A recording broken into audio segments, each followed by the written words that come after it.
Today I'm going to show you how to apply a gel stain on a close-grained hardwood. Here's maple, but it also would be cherry, birch, walnut, any of those. Now, if you're using an open-grained hardwood like oak or maybe even ash, that's a different process that we'll demonstrate later. Here's a couple of tips that will help you get great results. First of all, where you can do it, disassemble your project and finish the pieces separately. You'll get way better results that way. Secondly, as you likely know, the key to almost every successful finish is proper surface preparation, and generally that means sanding. In most cases, I recommend starting out at 80 grit and then working all the way up through all the grits. In close-grained hardwoods, I recommend stopping at around 320 grit. And I have another tip to make sanding easier. Move the sander slowly across the surface, about 1 inch per second. Most people move the sander far too fast. Neither moving the sander faster nor skipping grits will save you time on this task.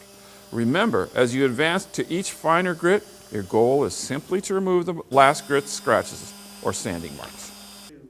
Just one more thing to do before you can start applying the stain, and that's to look for glue spots that have survived the sanding process. They can be from drips or finger smudges. If they're there, they won't absorb the stain in the same way. So you have to look for them. How do you do that? I use mineral spirits. You just wipe it on, and you look around, and if you find one, like right there, you have to go all the way back to 80 grit sandpaper, sand up through the process all the way to the 320 grit, and then you're ready to apply some color.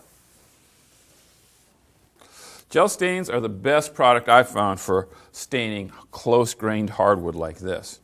They allow you to get a richer color, and they don't blotch in the same way that standard oil stains do. Let me show you how to apply them. To apply a gel stain like this one, I like to use one of these synthetic scratchy pads to apply the stain. It gets into corners, and you can clean it with mineral spirits and even reuse it.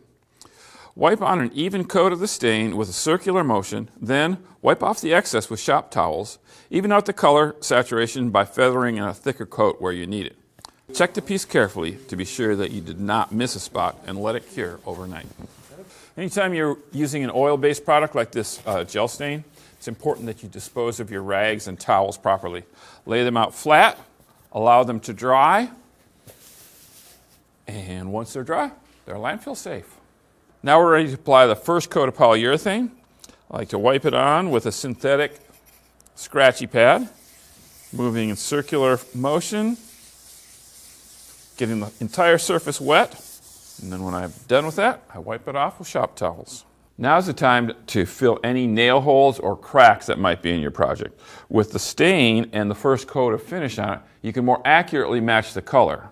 Now, it might come out of the can just perfectly, but the cool thing about this Wonder Fill is that you can mix different colors together to get a tone that's perfect.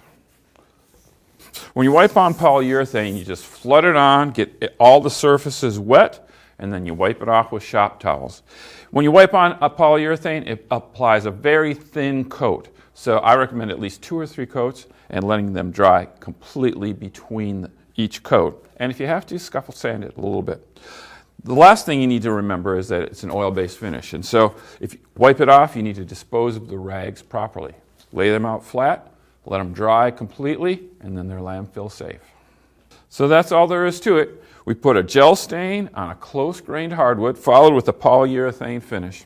It's easy to do, and it looks great. And I've got one more tip for you.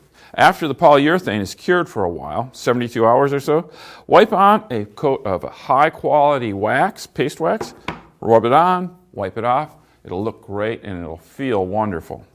I hope you've learned a couple of tricks through this video. Thank you for watching.